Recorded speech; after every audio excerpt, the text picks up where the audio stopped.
Being motivated to stay active to help with your diabetes journey. We aren't going to talk about weighing today. September 25th will be our next class, and then we have 2 classes in October, and we'll have our first 6 months down. How's everybody doing for their targets? Everybody? It sounds like we're racking up some weight loss from the numbers that I'm hearing going around, and then working towards your activity. It's easy to stay active here, but again, those are our 2 6-month targets: 5% weight loss and 150 minutes of activity. So, what successes have we had since we last met? I heard a great one here. Yeah, down 10 pounds and down 2 points on the A1C number. Wow. That is amazing. Wow. Really And that's good. since April. Solid work. Solid work. When you could drop your A1C by 2 points, that's amazing. I did that. That is great too. I did, I went down 2 points. Yeah. Talk about, making a big difference in your health. That's huge. Anybody else have any successes? Small, large, it doesn't matter. I'm more aware of what I'm eating. That's great. That's half the battle, right? Just being more aware of your selections, and just having that in the back of your mind, saying, well, maybe that's not the best choice, or this would be a good one. I do that a lot, with fiber too. I'm always on the hunt for fiber, and it's like, okay, well, this would make a good fiber choice. Anybody else? What about some struggles? Anybody had any struggles? I have a hard time passing up the rolls. It is hard. Rolls are, they just kind of call your name, don't they? They have some good rolls here. Yeah. Yeah, those pass are, them up, but it's very hard. it's very hard, and a lot of times, when does the roll basket hit you? Right in the beginning of the meal, when you're the hungriest, it's, your willpower's down, and we don't want to have a roll to start the meal because that's just pure carb, and it's going to go right into your bloodstream, so again, yeah, I get it, that struggle is real. That's when they bring them.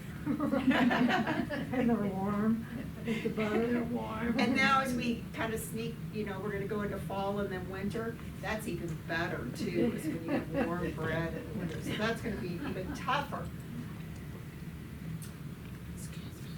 So once you reach your goals, then it's kind of easy to take your foot off the gas, right? It's kind of like, well, I got there. But that's when we have to really focus on staying motivated to keep the weight off, keep our blood sugar levels down. It's not just tag, I did it. It's we've got to keep it that way. One of the ways we do that is just to keep after the activity, to stay active. So benefits to staying active: better sleep and mood, improved balance and flexibility. How's the balance class going? It's still going on? Oh, yeah. It's what? It's fun, yeah. Good. Good. But it's a little challenging. Lower your blood pressure and your cholesterol. Yeah. Lower the risk of heart attack and stroke. Lowers your stress levels. We used to tell people in the hospital, activity, anything you can do is good for mind, body, and soul. It really is. It's just so helpful. Promotes energy. I mean, how many times have you been kind of having a lazy day, and if you get up and take a walk, you just feel so much more energized, have so much more energy. Develops stronger muscles, prevents bone loss, and boosts immunity. So what are some of the challenges you face to staying active? Sometimes you're just too lazy. Sometimes you just don't want to, right? Right. Especially when it's, especially like I said, going into winter and you're cozy and all tucked in, and it's, sometimes you don't want to. You said something about thinking about that phrase, it only hurts for the first 5 seconds. Man, I had to use that one this morning.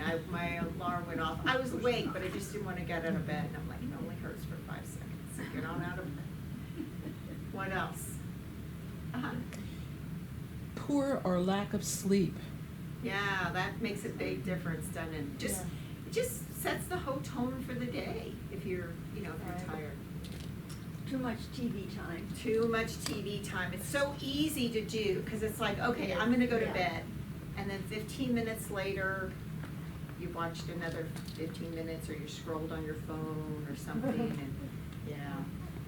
I think I was telling Paula that, our baby got married this weekend, so, it's just all the hubbub of that, and sometimes you're just tired, so getting out for a walk after all of that was kind of difficult, so, just a lot of challenges. All right, so let's have a little motivation.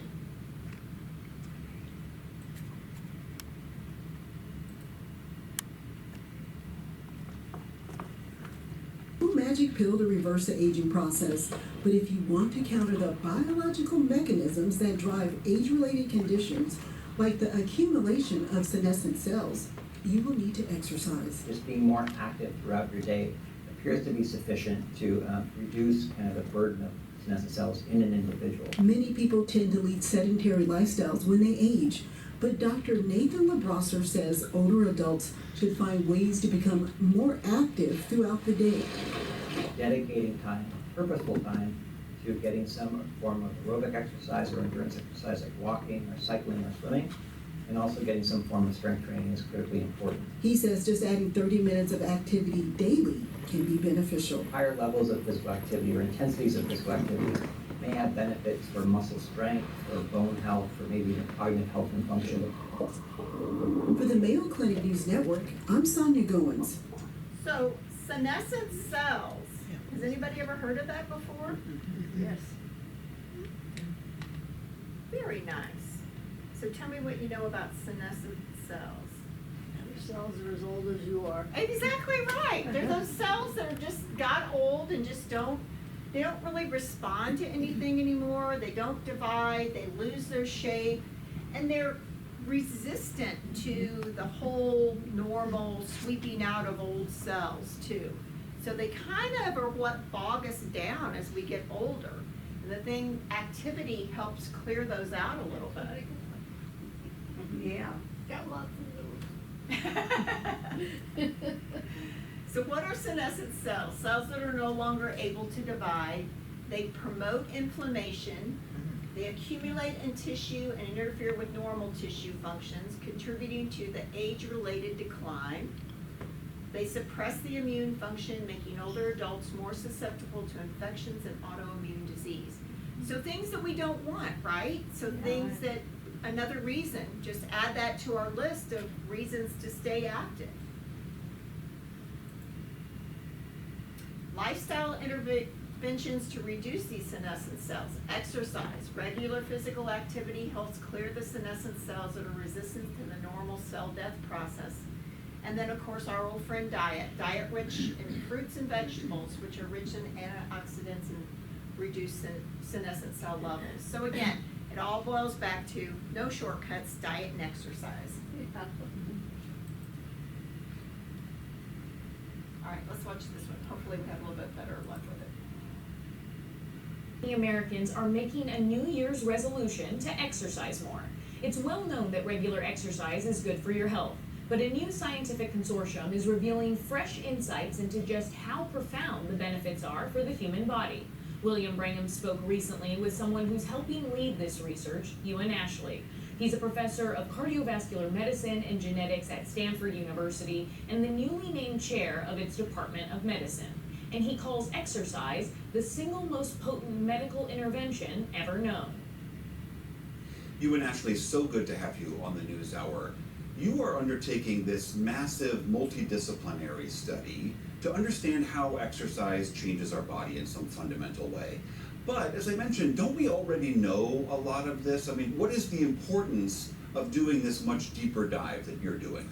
Well, look, we've known for maybe 70 years that exercise was among one of the most potent medical interventions. You know, we knew from studies in the 1950s comparing London bus drivers and London bus conductors that lived in the same environment, but the bus drivers were sitting, the conductors were standing, and the heart disease rate among the drivers was twice that of the conductors. So yes, we've known for 70 years that exercise is really, really good for you.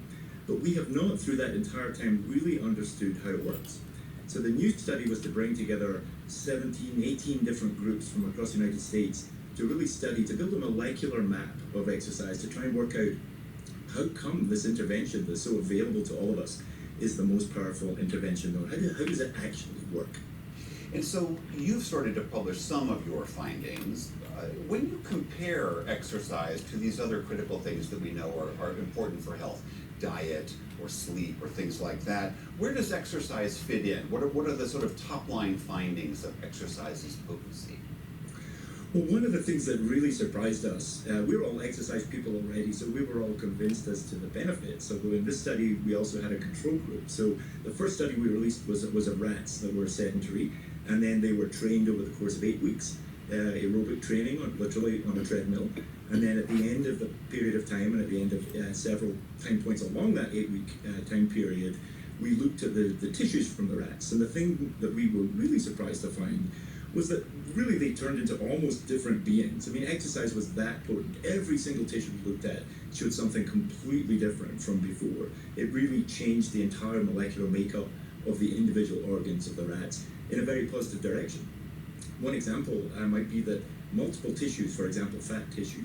Another example would be the mitochondria, that little battery-like organelles inside each cell. When we looked at the changes with exercise, we often saw mirror image changes to the ones we see with disease. So exercise was quite literally kind of reversing in a mirror image-like way the changes that happen with disease and explaining a little bit about how exercise manages to protect from those diseases. I mean, some of the other findings I read in your initial research is showing that exercise impacts the body in ways that we don't associate with exercise, the digestive system, the mood and mental health. How do you explain that mechanism being so widespread? Well, I think one of the things is that exercise at the end of the day is a stress. And we don't recommend stress for anyone, certainly not work stress. But the reality is, I think, that stressing our bodies with exercise in just the right amount actually prepares our bodies to deal with the stress of everyday life. One of the biggest signatures we saw was in a system that basically tends to the proteins in our cells, so it helps them come together in the right format in 3 dimensions. It stops them sticking together and aggregating, and when it's time for those proteins to be renewed, it helps. It's called the heat shock response. And this was something that we saw changed across multiple tissues, across all the tissues, as you mentioned, lung, skeletal muscle, heart, not just the ones that you might expect. We would expect perhaps skeletal muscle and heart, for sure, but we were seeing changes in the kidney, in the adrenal gland, in the intestine, in the brain. And I think that begins to get at how exercise is just such a remarkable intervention, essentially helping with, for example, reducing the risk of heart disease by 50%, reducing the risk of many cancers by 50% and more, reducing the risk of back pain. People sleep better, they have better mood, they're able to breathe better. There are just so many ways in which exercise helps, and I think the key is just stressing you just enough so your body then in recovery builds these mechanisms that help you deal with the stress of life in other ways. And I understand there have been some interesting gender differences in your results. Can you explain a little bit about that? Yeah, I think one of the other things we were really surprised by was just the extent of the changes. So in this study, we had both male and female rats, and of course we expected to see some changes, but really the changes were profound. And we saw them both at rest before we started, but also with exercise. Some things got closer together with exercise between the sexes, some things got further apart. And this was the case particularly in adipose tissue and in skeletal muscle, where we really saw very profound differences between the two sexes. And I think what it led us to believe is that really every study from now on should be done with both sexes. This is something we've known for some time, but over the history of science, we've tended, just because science costs a lot of money, to choose one or the other. We do studies in all males or all females, or both when we could, but often the numbers were smaller then, and that gave us less power for discovery. Well, what's really clear, I think, from this study is that we really have to do both sexes in order to really work out what the differences are and be able to describe them adequately for both sexes. I know people listening to you will of course be wondering, I'm sure you get this question all the time, what kind of exercise, how often does it matter, when I do it, how much I do it, what does your research indicate? Well, this particular research with the rats doesn't answer that question, but fortunately we have lots of research to give us a good answer to that question. And although you read lots of different things as every new study comes up, the overall advice has remained the same. The first thing is any movement is better than none. So if you're in a sedentary job or you're not used to moving much, then just stand up. Standing up is a good start. If you can walk, take some walking paces, go for a walk at lunchtime, that's great as well. If you can get 30 to 45 minutes of moderate intensity exercise, that's like a brisk walk. If you can do that 5-6 times a week, that's fantastic. And of course, if you want to do more, there's added benefit. One of the things I regularly tell my patients, I'm a cardiologist, is that 1 minute of exercise buys you 5 minutes of extra life, which means you definitely have time to exercise. Because even if you exercise even a little bit higher intensity, you get 7 or 8 minutes of extra life. So you definitely have time to make in your day to exercise. It doesn't matter whether you do it in the morning, at lunchtime, in the evenings, particularly good after meals. So the evening is a fine time to take a brisk walk. But the main thing is get up, move about as much as you can. You and Ashley of Stanford University, such fascinating research. Thank you so much for talking with us about it. My pleasure. Thank you for having me. Let's share what everybody's doing for activity. They have the classes here every day. for Every day. exercise. Is anybody going every day? I do. No, you do? Good, good. Who's walking? A lot of walkers. Good, good. Roughly, what have you worked up to? What's kind of the amount that you've been doing of walking? I do at least a mile. Good. Most of the time it's closer to 2. Great, great. So we know a mile is about 2,000 steps. Yeah. So that's good, really good. Is that more than you were doing before? Yeah, good. Yeah, before I was getting close to a mile, but I wasn't pushing it. Well, when you hear all of that data, as far as, you know, we think about the obvious things that exercise is good for, but then when you hear about all the other parts of our body that exercise help, in addition to lowering our A1C, in addition to helping our heart, I mean, what's the downside? So we have to kick ourselves a little bit to get out there and get going, but it's the thing to do. Exercise, where's the downside, right? Our heart, our mood, our overall health, our gut, it even helps our gut, it helps everything, even our brain. So again, if you need that motivation to get out there, just think about all the protectiveness that you can even help your brain. Any questions? This is a short one this week, so. What's her name? Wendy Suzuki. Doesn't it? Yeah, Suzuki. Suzuki. I can post that one out there too. But again, so many benefits to exercising. So if you needed that motivation, this was the time to get a little extra motivation, because we think of the obvious, but we forget about all the other preventative things that exercise does. So that's all I've got this week. Have a great time. I'll see you in a couple weeks. And we'll be back from Vegas. Who knows? She may hit the jackpot and not come back.